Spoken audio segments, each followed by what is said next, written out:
And I think my probably journey started, if you like, probably around the time that I was in year 8 at school.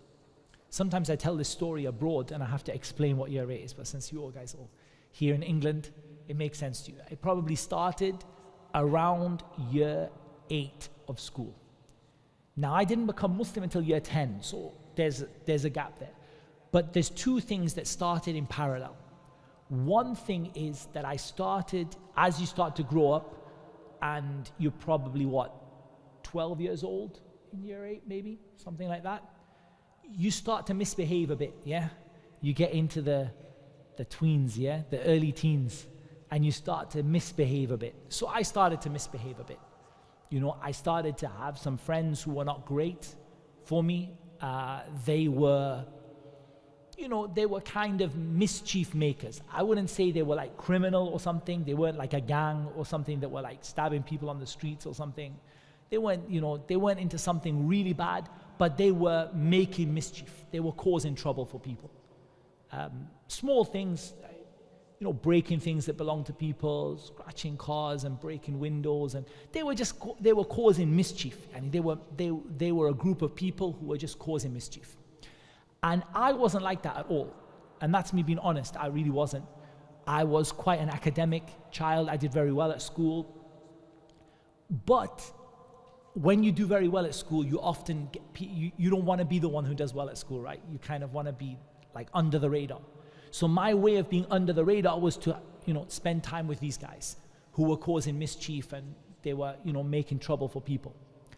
And the problem with a group of friends like that is it's very toxic.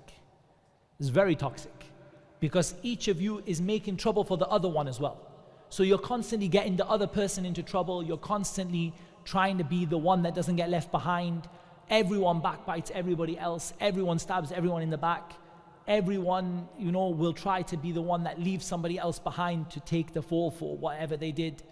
So it was not a nice environment.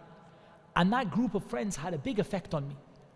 I don't think I realized at the time how big of an effect they were having on me, but my mom saw it. And she was very upset, and she didn't want me to hang around with these people. She's like, you're not like that, you're doing well at school, you're a strong student, you're a good boy, why are you hanging around with these guys? And I was 12, man, I thought I knew everything, right? So I thought I was, king of the city or something like that. I was just telling my mom, yeah, I know what I'm doing.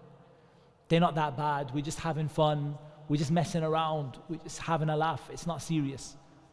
But what I did, it had an effect on me. It had an effect on my relationship with my mom. So for example, we had some rules in the house, right?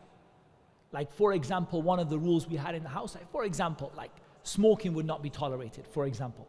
Like that was a rule my parents would have. English families, like not everyone has that many rules in the family, but there's some things you don't do. So like for my family, like for example, smoking is a red line, you can't do that. And I would sometimes bring back a box of cigarettes just to wind my mom up. And astaghfirullah, just to make my mom just to make a spark in the house. I wasn't smoking them, I just would bring it back just to so my mom would be like, oh, what is this? This is your friends, I told you what these guys are gonna bring you to do. That kind of thing. I would just make trouble. And around that time, I even got to the point where these friends, I'll tell you the kind of people they were, is that we had a conversation one day and they said would any of you even dare to run away from home? And me being the stupid one, who was trying to fit in, I was like, yeah, I'll do it. They're like, yeah, you won't really run away. We're not talking about your back garden. I mean, really, will you proper leave home and disappear? I was like, I'll do it. You'll never do it. I'll totally do it. So I was like, fine, tomorrow, watch. And I did. I ran away. I managed to get a ticket on the train. I managed to go 100 miles. I'm 12 years old. On the train, I managed to get 3 police forces searching for me everywhere. I thought it was great. I thought it was the most fun thing ever. The police are going up and down the train. I'm hiding I don't know where I was hiding at the time. Probably in the bathroom or something like that. And I'm running from place to place. And then, in the end, I call my mom from York, which is about 100 miles away from Newcastle.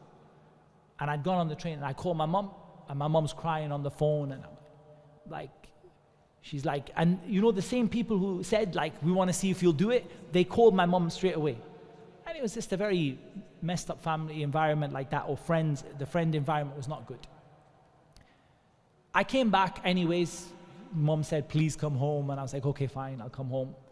I came back, got into trouble, got myself grounded. So it wasn't that I wasn't going through, it wasn't like a really bad group of people, but they weren't good. They weren't a good group of people. They were having an effect on me, and it was hurting my relationship with my parents. But the consequence of all of that was that I got grounded. I got grounded, like grounded. Like, you are not leaving the house. You're not leaving the house at all.